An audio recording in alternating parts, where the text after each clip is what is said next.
morning, good morning, good morning, good morning. We're live on all three platforms, live on IG, we're live on Facebook, we're live on YouTube, right? If you're watching this after the stream, try to catch us. We're Monday through Friday from between 6:37. We try to get on this live here and just have a conversation while also talking about facts of what's going on the ground. In addition to putting it in context for those looking to come and do business in the country. The country only changes when we can create an atmosphere for business advancement, entrepreneurship. It's not easy in this country. This government has never made a priority to make it easy. But we certainly know that it's going to be on us to make that change and make that difference. And so we're here to talk about what's the facts on the ground and how to move, given that charity isn't going to be our way out.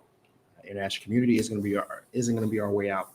It's only those here in Haiti and those in diaspora ready to come back and foster business. That's going to make that difference. The sooner we come to that realization, the better. Right? So again, do try to catch the stream. Gives you a chance to comment and drop comments, and for me to respond. Right? Got a very good episode planned for today, and a lot of different things to talk about. Per usual, we have a SeeJeanty on location that we dropped earlier in the week that you definitely have to make it a point to check out. We are droning Petionville. We're showing the beauty of the country from the top level, because we got to be reminded, this is just a passing fad, passing time, right? And things will get back to where they were, which is a country of people trying to hustle, trying to do their thing. And the video does a job of showing what just the country has available to it. Everything we're going to talk about today is on HaitiBizNews.com, Haiti, BIZ News.com. It is a website that we have put out just so folks have the opportunity and the capacity to stay current with what's going on in the country, and not the sensational news pieces, but news pieces that impact from a news perspective. That site really, we hope to one day be the Bloomberg, the CNBC of Haiti, because we don't have a website that focuses on news related to business. And what that site does, it goes out to the interwebs, grabs and pulls information related to the business environment, and then puts it available to you for a quick skim through on your phone while you're sipping your coffee in the morning, wherever you are in the world. HaitiBizNews.com, HaitiBizNews.com. BookHaiti.com is another site that we have, and that site is focused on providing accompaniment for folks visiting the country and needing concierge service, needing a travel guide, needing expert hands to guide them and ensure that they have a way to come to the country and ensure they have a good time. We know that right now isn't probably the best time to come in the country. It's cool. Keep in mind, BookHaiti.com is available for you once we get out this tunnel and get out to the other side for you folks to visit. Remember, we talked about yesterday a Banj GoFundMe, that's going on. Banj is an entrepreneurial community center for many Haitians. Many Haitians have been using. They had over 80 individuals / businesses using their facility, big and small. They're incubating, and other folks just renting out the space. And now that space is gone because of the protests and the collateral damage of fury that the people here in Haiti are experiencing. It was looted beyond repair, damaged. And so the GoFundMe is going to be in the description. And additionally, I'm going to go ahead and put it in the chat here. For those watching on Instagram, you want to log into SeeJeanty to stay privy on the comments and things going on.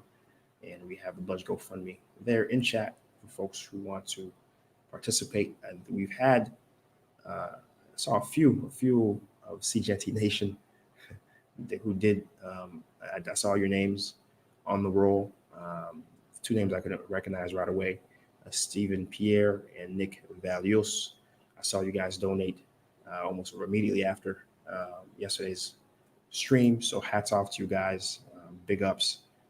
You guys are truly why I do this every morning. I'm not getting paid. I'm not making money off this.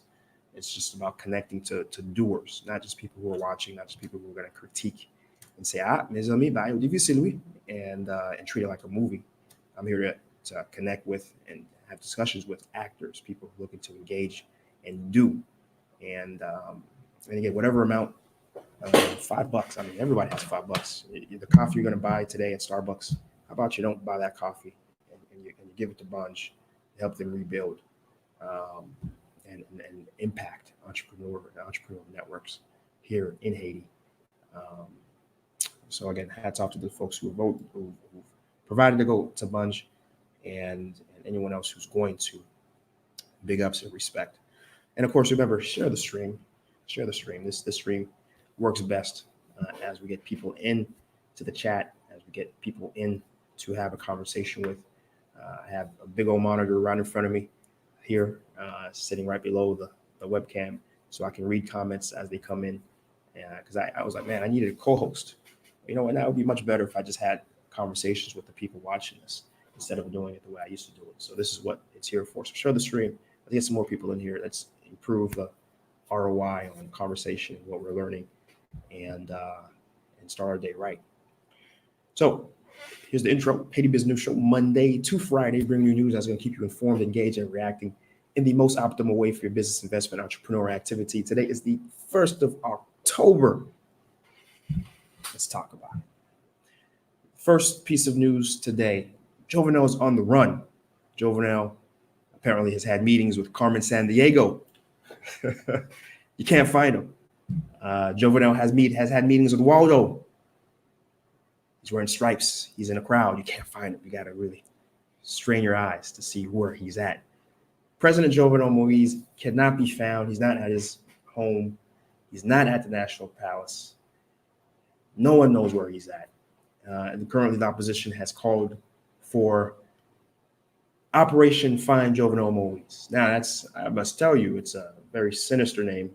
I'll admit to you, because I just imagine, you know, when we captured Saddam Hussein, you know, like the fact that he was hiding in a hole. When they captured Libya President Odaf Magafi. I'm messing his name up, but I'm sure you guys know who I'm talking about. Gaddafi Magafi. When we captured him, when the United States captured him, you know, again, he was also hiding in a hole. So is Jovenel hiding in a hole?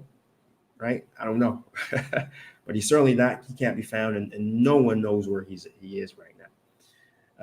And certainly that's problematic, because as I've been saying for a while now, I've been saying, you know, if you're and My Liberté, good morning over on the YouTube stream. Good morning. Videos KO, good morning. Friend in DR, good morning, guys.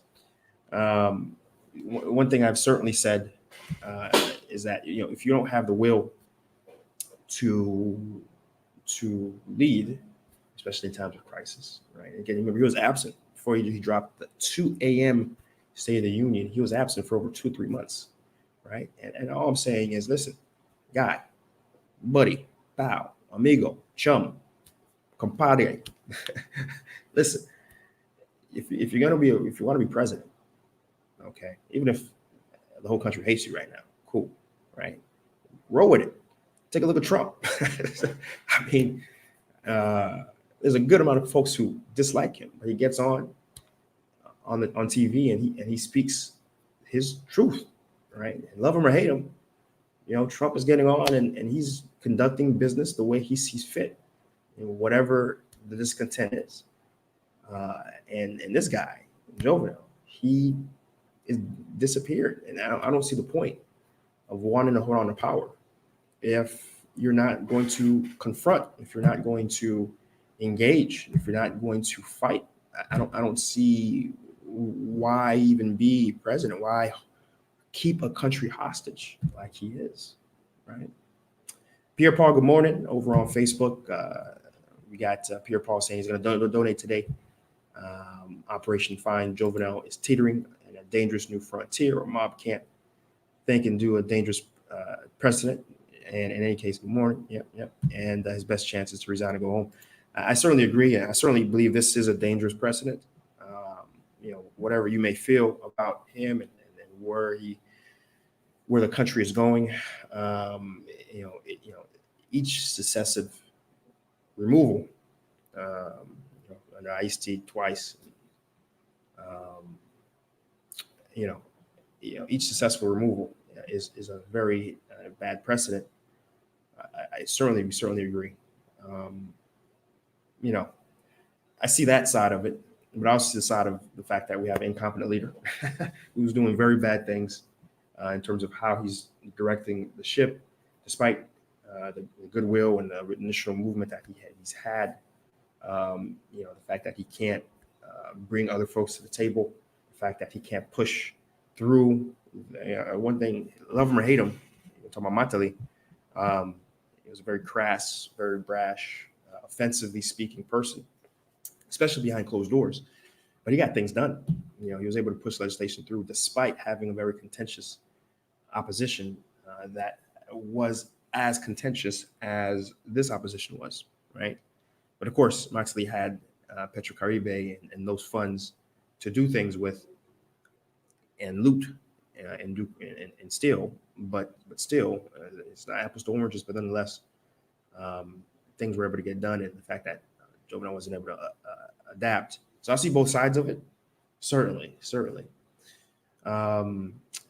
Talks. There've been talks with the international community, the core group, which includes Germany, Brazil, Canada, Spain, France, the United States, the OES, the European Union, meeting directly with the opposition, representatives of the opposition, and the core group I just mentioned, different ambassadors and different representatives meeting and speaking. And the core group specifically, obviously, has kept the byline of we want dialogue, we want people to engage, we want people to the people here, the opposition, to talk with Jovenel and work through the issues.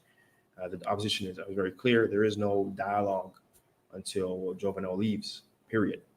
And the core group certainly, the perception of some of the folks in the room for the core group isn't necessarily that they want Jovenel to leave, but they're certainly themselves coming to the understanding and realization that there is no future with Jovenel, and that's sort of where the mood, the theme, the tone of the conversation was.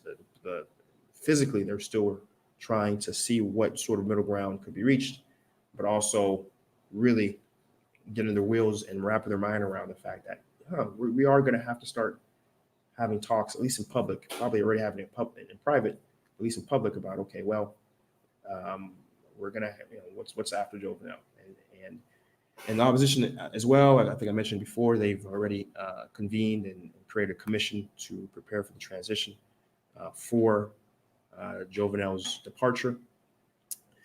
10,000 troops have gone to the border. I think they've DR has upped their count by another 1,000, again, making it for a total of around 10,000 troops on the border. Certainly having folks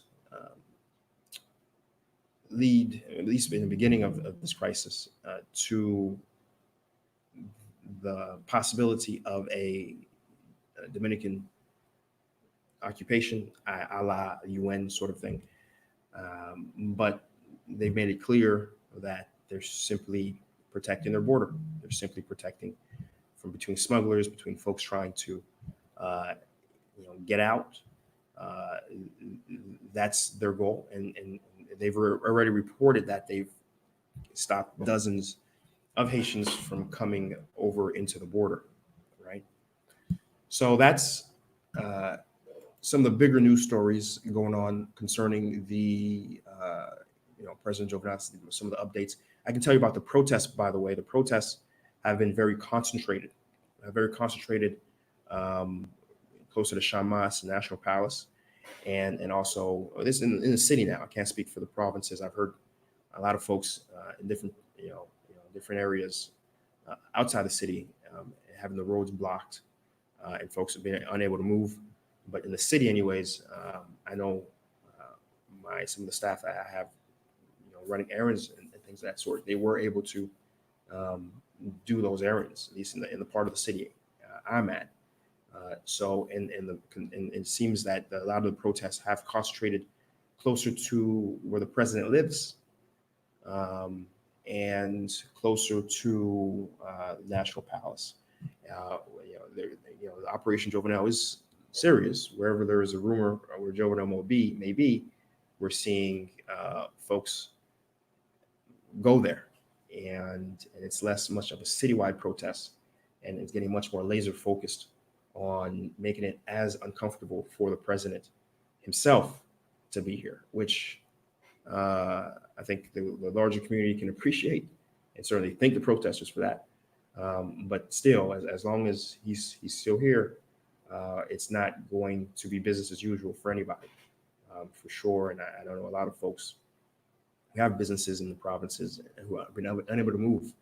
And in some cases, folks trying to take flights out of the country have not been able to get to the airport, again, because of some of the roadblocks happening very randomly and sporadically in the city, right? And that's kind of the update. I don't want to spend too much time on this today, but let me just head back into the comments to see what folks are saying. Malibate is saying Moise lacked courage and leadership, but I still think it's a bad idea to remove him. He got elected. He still needs to be president and show leadership, but removing him will be a dangerous precedent to have. So my perspective on that, my liberté, is, can you call it a vote when we had the most recent quotes I saw were less than 5 to 10% of the population voted, period. And of that 5 to 10%, he had a slim majority. Is that how do you? I think the highest estimate I've seen different estimates for Jovenel's election has been 30%. That's the highest now, with most numbers I've been hearing and being quoted being at much smaller, about closer to 10 to 5%. And how can you consider that a democratic vote, right? If only at best 30%, but most likely 10% of the population voted, period. That doesn't make, I hear that. Well, he was Democrat elected. What? If you have a room of 10 people, okay, 3 people voted, okay, and then 2 of them voted for the person, how can you say now this person who's representing all 10 is democratically elected, right? I'll leave that for you guys to give me the answer to, because I don't see the answer, right? So even that argument doesn't hold a grain of salt. The majority of people don't want him, for sure. The rest of the, now we're saying, keep the analogy going, of those 10 people, all 7 want him gone. And then even of the 2 people who voted for him, right, 3. So of the 2 people who voted for him, at least one of them wants him gone as well, right? And so, right? So I guess I'll leave that question up to you guys to kind of, contemplate. We have G. Darius. Why doesn't Jovenel didn't activate the army to calm people down? Because he's not a dictator. I don't know what you mean by that, Jadoris. Well, what do you mean activate the military? Haiti has a police force. Haiti has an anti-protesting unit that's specifically handled to disperse crowds and keep control and security. They've been dispersed. They've been dropping tear gas, rubber bullets, things of that sort. I'm not sure what else you mean. That's very much a Duvalierist sort of comment, so I'll just keep moving. But there are things being done to try to keep the calm, but keep the crowds calm. But most of the country doesn't want him in place. Ernest Nicole says, why Why not? You have no power. You just have a name. Exactly. He has no power, just the name. We have Mickens Saint saying, I have to go to work, so I wanted to ask this. What's the main type of business do you think is best to start at the country at this point in time?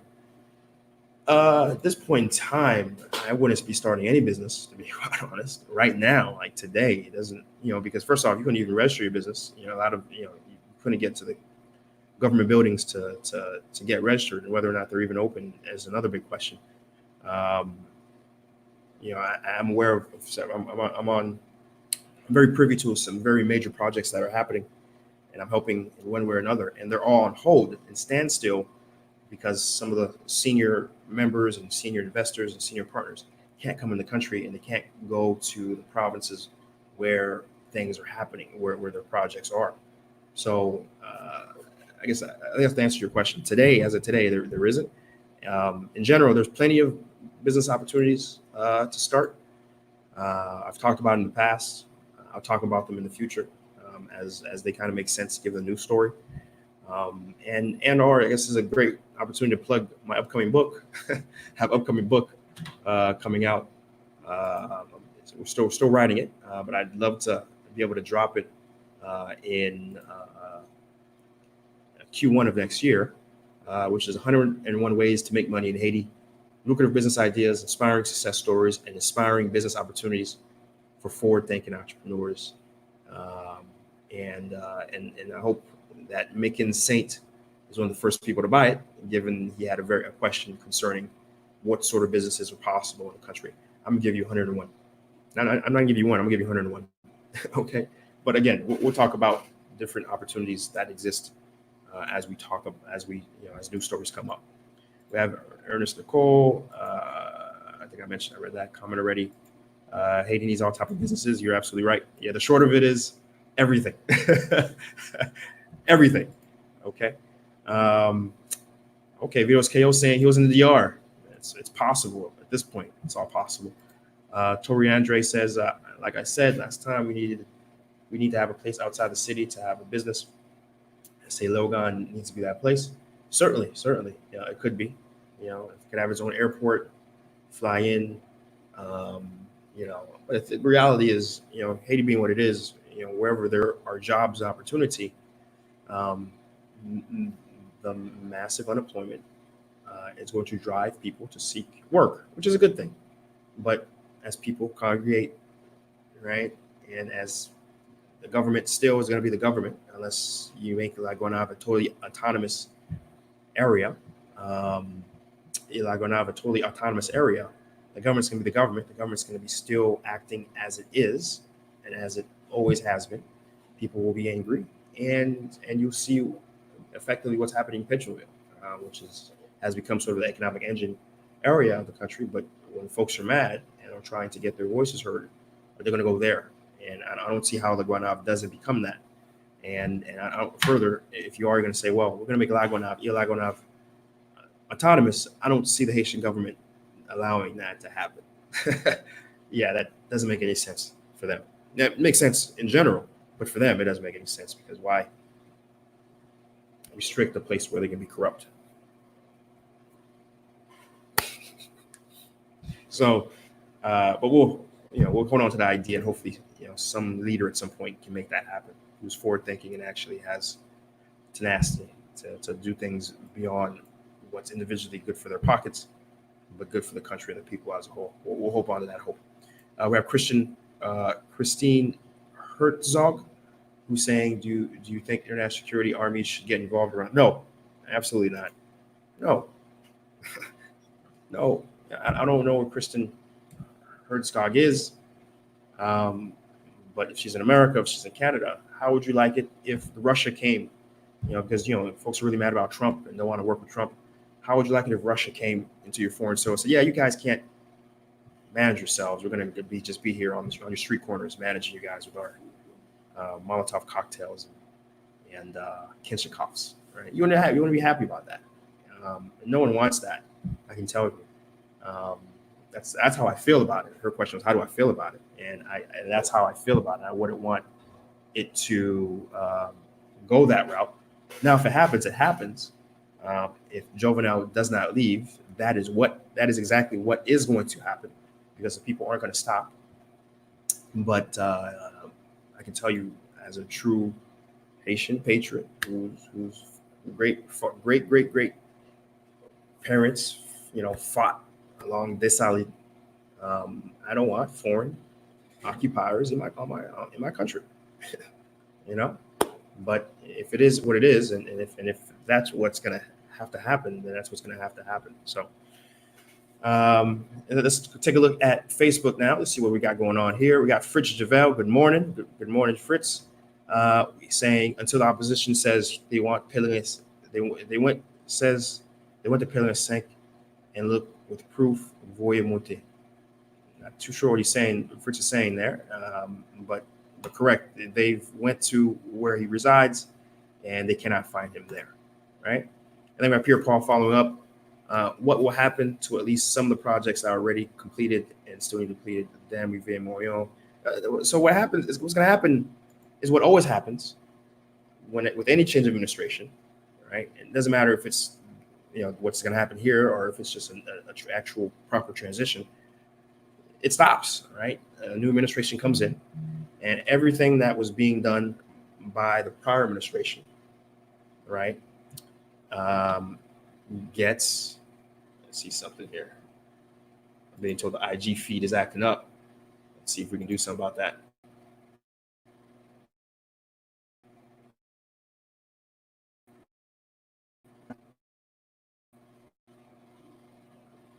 Let's see if we can do something about that.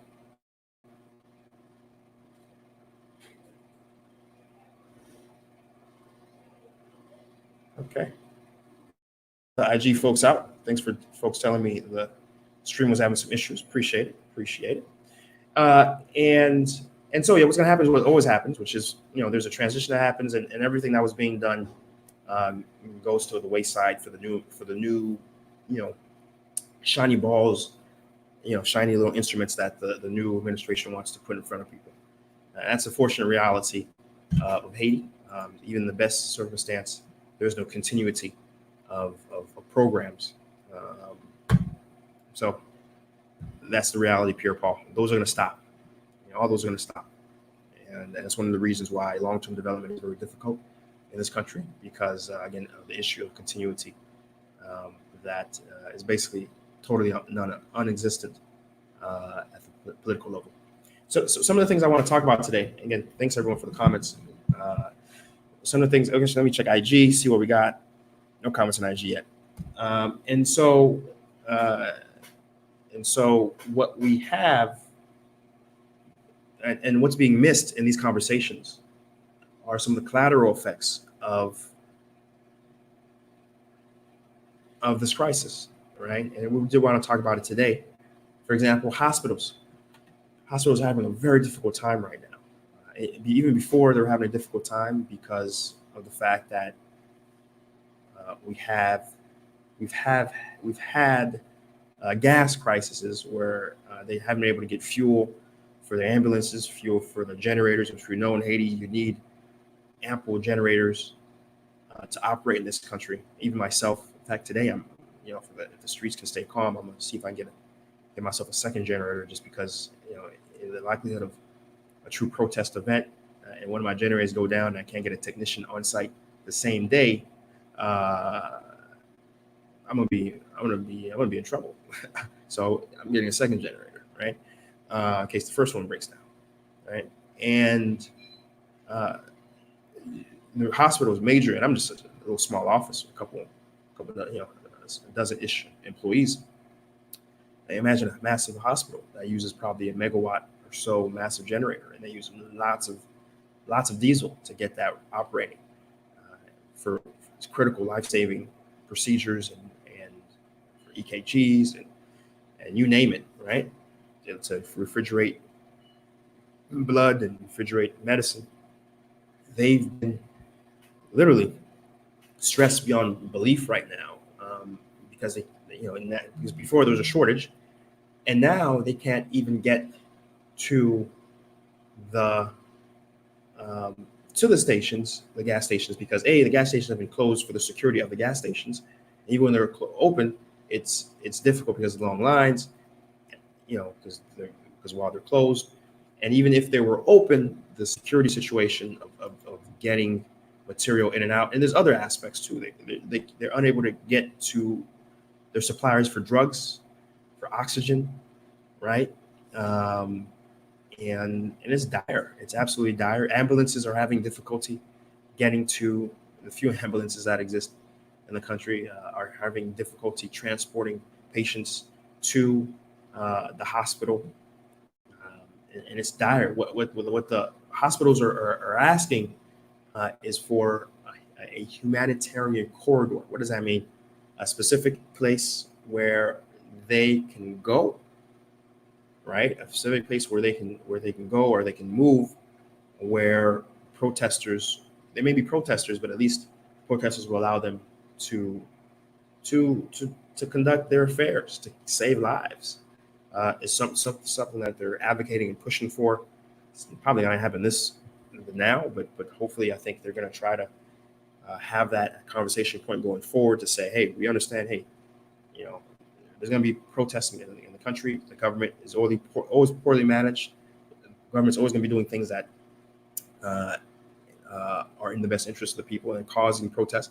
So, hey, population who's going to go protest, leave a space for us who are in the hospital space to be able to do the things to save lives, right? And so that's the direction that hospitals are trying to go. But certainly, this is yet another reason why Jovenel needs to go, right? Because so long as this happens, the crisis occurs, we are going to have literal lives being lost because folks can't operate hospitals and can't do procedures to save lives. And that's something that's not being talked about. It has to be talked about. And it's absolutely dire for many of the folks on the ground, right? Let's see what my folks are saying here. Cap-Haïtien in Pigeon is my target. Okay. All right. So I guess Nick is trying to visit, I suppose. I don't know if I catch that comment. And then I have a question. Haiti does not have natural gas. Does Haiti not have natural gas? So understand, any place can have natural gas. Why do I say that? Any place can have natural gas, if, for example, and Haiti has lots of trash. We know this. If Haiti had an actual program to collect that trash, put that trash in a waste to energy facility that would use biogas to, because what is a waste to energy? What is biogas? You get all this organic material, you pack it, and then methane comes out. We know this. Right? One of the things, you go to a landfill in the States, you see these little pipes sticking out the ground landfills. That's for the methane to kind of be released.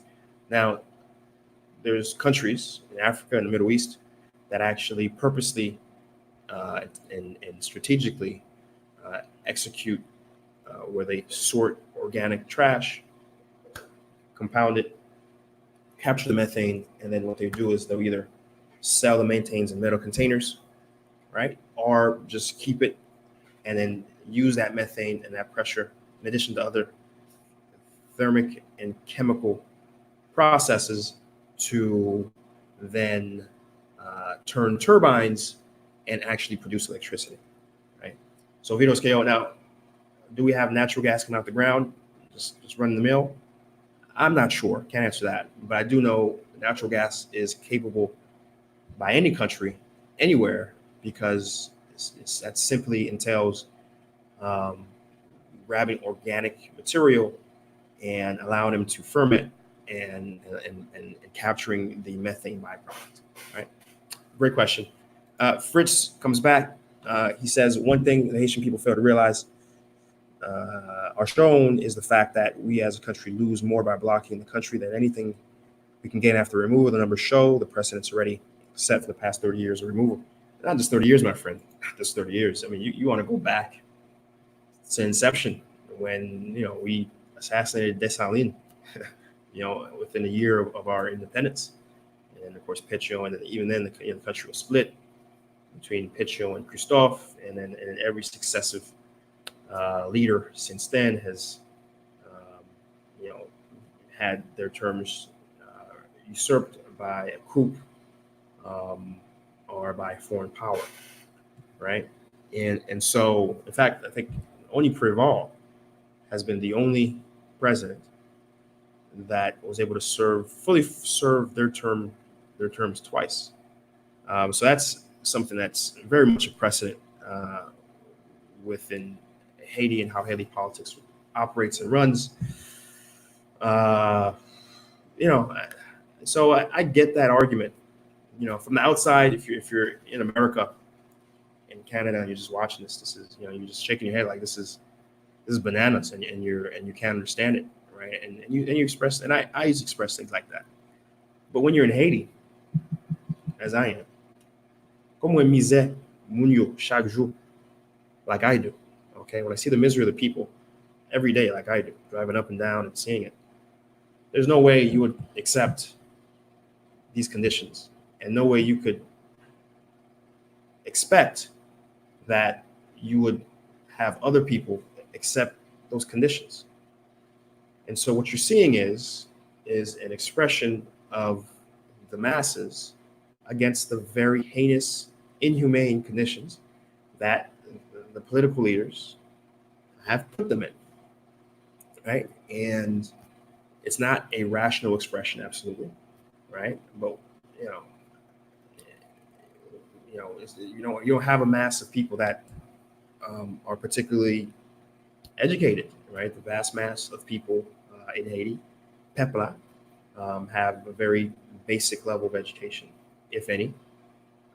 And if you're expecting a civil British dialogue with tea and crumpets about the condition of the country, and then an action on that in that style, it doesn't work like that, right? The way it works with the PEP gives you a chance. The PEP gives you a window of opportunity to see who you are when you're elected. They gave Jovenel 2 years, year and a half, 2 years, right? And he did a successive series of things that were counter to the population, the PEP as a whole. What were they? He rose gas overnight by 50%, which is really tremendously stupid, right? Under his watch, right, or in his activity to engage and show that he's acting, inflation has rose year over year by the highest it's risen in the past 20 years, which is over 20%. The good has dropped in valuation by over 30 to 40% under Jovenel, right? Under him, right? And the fact that, again, we know presidencies are showy, right? They're not really they really can't do much change. In most democracies, especially in Haiti, where we have a parliament that is really have all the powers and strings, even though they like to kick the can to the president, but they have the power to change the country. But the president is a showy position, and he has had a very poor theoretic, I can't say the word, show, right, of being able to do things. And I don't think anyone should expect people to just toe the line and stay in this state for another 3 years. Another 3 years of devaluating good, right? Another 3 years of 20+% inflation, right? Another 3 years of him trying to very stupidly raise the gas price overnight instead of doing what the IMF and the business community wanted him to do, which was, we understand that the gas price has to be raised, but do it incrementally. The business community had proposed doing a 1 good increase a week. IMF had proposed saying, okay, we're going to give vouchers and credits to the people that they can use when the gas price go up, but they won't feel it immediately, and which would still be a help to the budget, because if the Haitian government is spending 100 mil a year and the voucher system would cost 50 mil, then your savings right away becomes 50 mil. You see what I'm saying? But now he's like, I'm good. I'm just going to wait till a Brazil game, because I have no respect for the PEP, and I'm just going to raise the price 50%. And unfortunate for him, Brazil lost. right? Who knows if Brazil had won? It might be a different story, but Brazil lost, right? So I understand what you're saying, Fritz, but the reality is, um, uh, if you're actually here in Haiti, uh, another 3 years of this current situation is untenable and unmanageable, right? The last news story I want to talk about, which is another big aspect of what's not being discussed, is we've had another year. This is the second year where we haven't had a voted fiscal budget. Another year. Now, my friends in America can appreciate this conversation, right? Because America has had similar situations where the Republicans and Democrats were not able to pass budget bills, and we had government shutdowns. I'm sure you guys are very familiar with government shutdowns, right? And though Haiti doesn't necessarily have these very hard bylaws of if the budget isn't passed, then basically, the government, certain parts of the government needs to shut down. They just will automatically renew the most recently passed and voted on budget. But there's a problem. The conditions today aren't the conditions 2 years ago, right? The conditions today are not the conditions of, I just talked about. We had 30% inflation. Good has decreased, right? The GDP actually is targeted to have a negative 1%, right?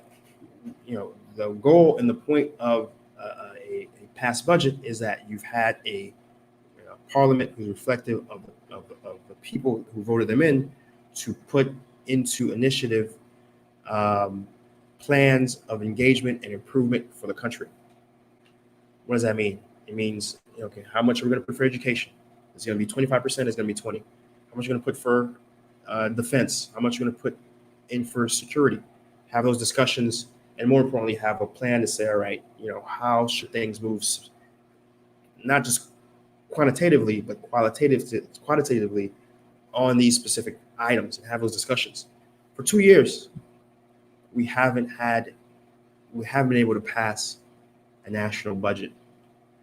And if anything tells me that what a lot of these oppositions and these current senators and deputies, et cetera, leads me to know that even after Jovenel leaves, there isn't much optimism, is the fact that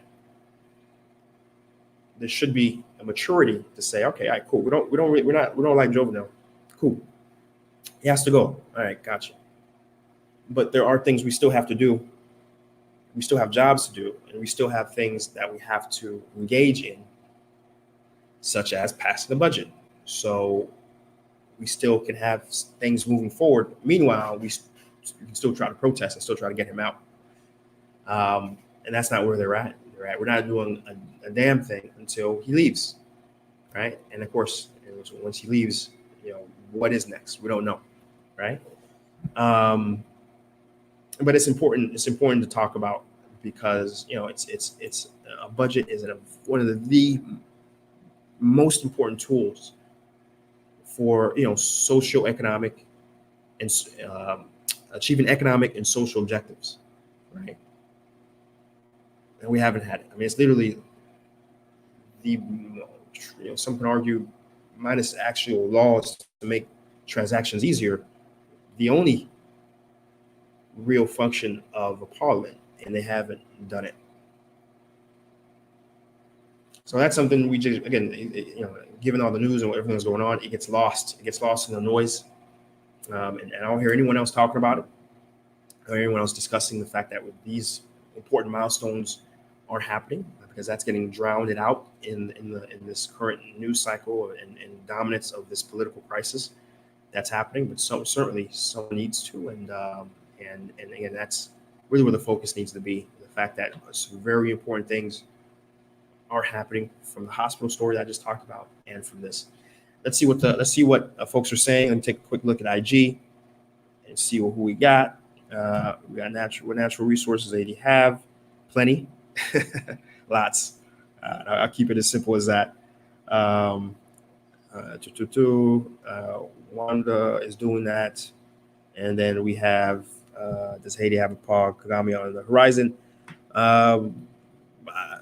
We certainly would like a Paul Kagame, but would a Paul Kagame a Haitian Paul Kagame actually be able to exist in a sphere of influence where, for example, Paul Kagame, he switched the national language of French to English. I question whether or not, which was a very big slap in the face to France, who always had colonial ties to Rwanda. I question whether or not there could be a president that could do very impactful things without attracting the ire of the current powers that exist in the country. Let's take a look at our friends in the DR, right? One of the things they've done recently, in the past year or two, they switched over from accepting Taiwan as a sovereign, the sovereign entity that governs all China, to the People's Republic of China, right? The Chinese Communist Party, right? And they've suffered from it. I think someone brought to my attention in the stream a few weeks ago that the rash of deaths that were being reported in DR, a couple months ago, remember that Americans were dying left and right, happened in a very short time after that announcement, which was very suspicious, right? That you'd have a concentrated media effort against the very important tourism sector of the Dominican Republic shortly after, in the American media in particular, shortly after the DR decided to do something in the best interest of themselves rather than in the best interest of the United States government, right? I'm not, this is a conspiracy theorist news program. I'm just having conversations, and people were telling me things and when I heard that, I was like, man, that is a great point. There's people die all the time everywhere, right? But this is the very first time where you're just seeing a very concentrated effort to discourage and hurt the very important tourism sector of the Dominican Republic. And so to answer the question here I had on IG just now, I seriously question the day we do get a leader that is able to work for the things, because the things that are best for the Haitian people aren't the best for the United States. The things that are best for the Haitian people aren't the best things for Canada. The things that are best for the Haitian people aren't the best things for the European Union. One of the first things a president who's really working for the people is going to have to do is raise tariffs on and raise the prices on imports of food products from America. That's one of the first things, very first thing. Anytime my barometer of whether or not we have a true leader or not is, are we doing things like that? And then guess what? The United States is going to like this, right? The United States business community is going to like it, and we're going to have, and because of that, when it comes to money, and the United States is getting hit in the pocketbooks, you don't get a happy America. You don't, right? And so my thought process is simply, it's a very pessimistic one, a very cynical one, which is the day that we actually get a leader that has the courage to do the things that are the best for the Haitian people and the Haitian economy, how aggressively is the United States going to act to undermine that leader, right? Because the things that are best for the Haitian people aren't the best for the United States, right? I'm bringing it home in a moment, but we're watching right now Trump and America first, right? Forget whatever the racial undertones are, just for a moment. Let's just shelve that part of it. But America first means what? We're putting American manufacturers first. We're putting American industrialists first. We're putting American jobs first. And what does that mean? We're going to make it harder for other countries to import the products here and do business here so we can have an ecosystem for our native domestic firms to be successful and provide jobs, right? That's a big part of why Trump won. He spoke to the needs of Americans. But guess what? That made China mad. Right? Guess what? That made the European Union mad. Right? That made a lot. Canada, Mexico, they broke. America broke NAFTA. That made a lot of people mad. But here's the difference: no one is going to impose European as much as the European Union, as much as they're mad. China, as much as they're mad, and they're trying to by pression on America. America is just, what are you going to do with America? I'm going to do what's best for us, for my people, and y'all deal with it. But is Haiti in a position to say the same thing? Is Haiti in a position to say, America, I'm going to focus on building my rice industry up, so I have to increase the taxes coming from Arkansas? When is that going to happen? And ultimately, truly, when that does happen, it's really going to be on you, my friends in America who are watching this, to push back on policymakers in America to say, hey, yo, leave Haiti alone. Haiti, we just got finally got a good leader. They got a good leader who's doing things in the best interest of the Haitian economy. Please leave him alone. It's going to be on you to call your senators. It's going to be on you to petition and get in front of the camera to say, hey, Haiti's finally doing the things it needs to do. Can you please have the American government leave them the F alone and not undermine this Paul Kagame type leader who's finally having the courage. Again, it's not about talking negatively about America.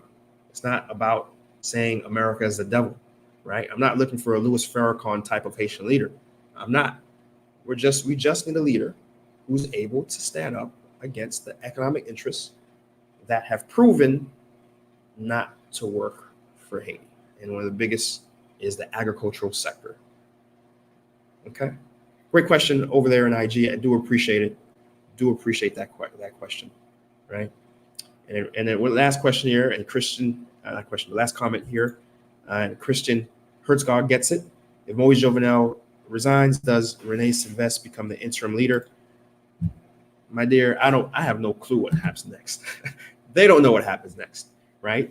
What they're talking about is, the little bit I've heard is there's going to be a transitional government, and very similar to what happened when they couldn't. Again, this is from Moxley, and he stepped down. He actually finished his term. They still couldn't. The opposition still wouldn't allow him to do the things, for example, get the voting commission going, the CEP, and allow a proper transition under him. They wanted him gone. So this is under a properly transitioned government, and they didn't have a plan in place. And what they did was just place the interim president and an interim prime minister in place interim prime minister in place to actually, or was he president? I have to take a look at that. But he was interim. There was an interim government in place, and whose role and responsibility was strictly and simply was supposed to help facilitate the vote, right? So that's what's going to happen. So, right, guys, I want to thank you guys for coming in today and today's Haiti Biz News Show. Lots of comments, lots of conversation. Do appreciate that. As always, we do have the YouTube channel. We drop on location videos. Most recently, we dropped the droning in Haiti. It's a really good video of seeing the perspective of the country that we have to remind it exists, and we have to remind it that it is the end of the world. Haitians are the first people to throw Haiti in the trash whenever there's a little bleep of crisis or trouble. This will pass, and just as always, Haiti will remain. The vibrancy of the country, the beauty of the country will remain, and it's going to be on us to re-engage and just be reminded that this is just a typical crisis, political crises that will pass, right? So do check out the droning in Haiti video. I personally think it's one of our best drone videos we've dropped so far. Everything we just talked about, you can find on HaitiBizNews.com, Haiti, news.com, right? And again, we're grabbing all the best news stories across the internet and putting it in one website. You can just, as you sip your coffee, you can skim through and stay, in the know about what's going on from the business sense in the community here in Haiti. Though right now, again, the headlines are going to be dominated from a political perspective, but that can't be helped until Jovenel officially resigns. Bookhaiti.com is another website. Once things do calm down again, do understand it's there. We have concierge services. We have travel guides that will pick you up and help you structure an incredible, fun experience from when you land in Haiti to when you leave. 3-day excursions, 5-day travel packages, all done in-house, all done with folks I've personally trained. So do check that website out. And keep it in mind for when things calm back down. The Banj GoFundMe, I posted it very early on in the stream. Let me post it again. Again, Banj FM, not Banj. I was working Banj FM part of it, but Banj itself is a place where we have a lot of young native Haitian who are trying to change their lives, change the future of the country by actually doing entrepreneurship and doing business and engage. And unfortunately, it got hit by the protests and the aftermath as a collateral damage of the fury of the Haitians protesting. And again, I want to shout out to Stephen Pierre and then Nick Valios, who donated it right after the cast. Again, whatever you can provide. Listen, $5. The Starbucks the Starbucks drink you're about to buy today. Hold off. Get the company coffee today, and then that $5. Let's see if you can donate and give $5 to the Banj GoFundMe. We need facilities like that back in the country, because it's not about just talk. It's not about just individual effort. It's about group effort. It's about creating platforms for entrepreneurs in Haiti to be successful. Banj was doing that. Banj was utterly gutted by a very small percentage of very unthinking, stupid, selfish protesters. I can't even call them protesters, thugs who are hiding amongst the protesters, protesting for very legitimate things. And we need Banj to come back, and we need your help to do it. So go and go to the GoFundMe and give what you can. All right. And of course, as always, share the stream. Even though we're wrapping up, I think there's somebody who's going to appreciate the conversation we had today. So go ahead, if you're coming in now, do share the stream on Facebook, on YouTube. Go ahead and share it. Share the stream. A lot of real productive information that we had that I'm sure some folks would love to be privy of. So go ahead, share it. Share it on your Facebook. Share it on your WhatsApp. Share it on your Twitter. Right. And again, if you're new here, it's your first time watching this, we do this Monday through Friday between 6:30 to 7 a.m. Eastern is when we start.